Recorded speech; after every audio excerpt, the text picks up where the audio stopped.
a million other choices than to drive through this crowd. And so I thought that it was important to share it for those reasons, and so I sent it out. Soon, far-right websites began claiming Gilmore had staged the bloodshed. Some said he was part of a shadow government out to topple President Trump with CIA support.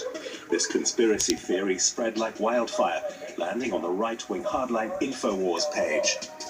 Gilmore, I think that's his last name. Brennan Gilmore.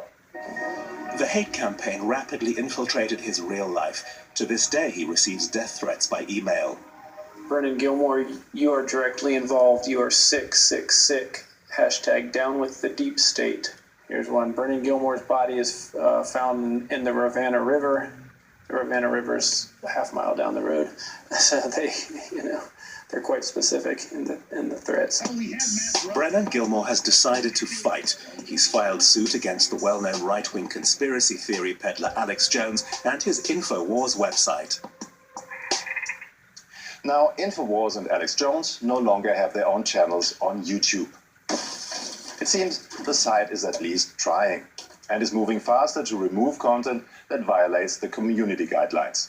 Still, YouTube continues to favor extreme use. The more controversial the video, the more lucrative. That's how the YouTube algorithm sees it. Guillaume Chaslot helps to create the algorithm, so he knows it inside out. French computer scientist Guillaume Chaslot left YouTube in 2013. He says the algorithms that spell YouTube's success are dubious at best.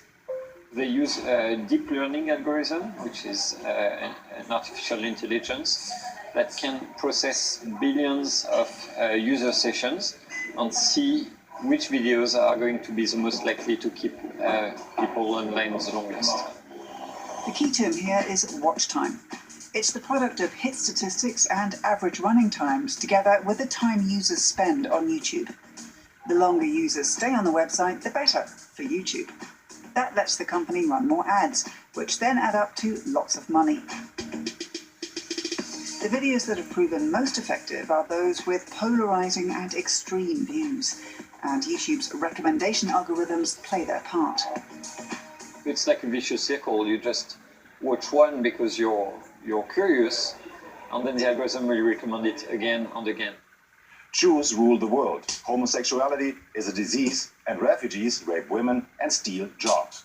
Wild theories like these are hugely popular on YouTube because an algorithm gives them greater exposure. But why exactly are we so receptive to videos like these? Why do we click on this kind of nonsense and help it to spread? Oliver Quiring is a professor of communication science at the University of Mainz and an expert on media innovations. He explains what goes on in our heads when we spend time on YouTube. We've evolved to react faster to dangers, threats and insults than to harmless stimuli. Our standard response is not neutral, but very emotional. When I read hatred and provocations on the internet, for example, even after all the research I've done on it, I can't control myself. It affects me immediately. More watch time, more hits, and more comments. It's really not surprising that YouTube favors extreme content. The perceived anonymity of the internet also makes it easier for users to overcome their inhibitions and say things they would never say to someone face to face. When I talk to you here, I can see your response.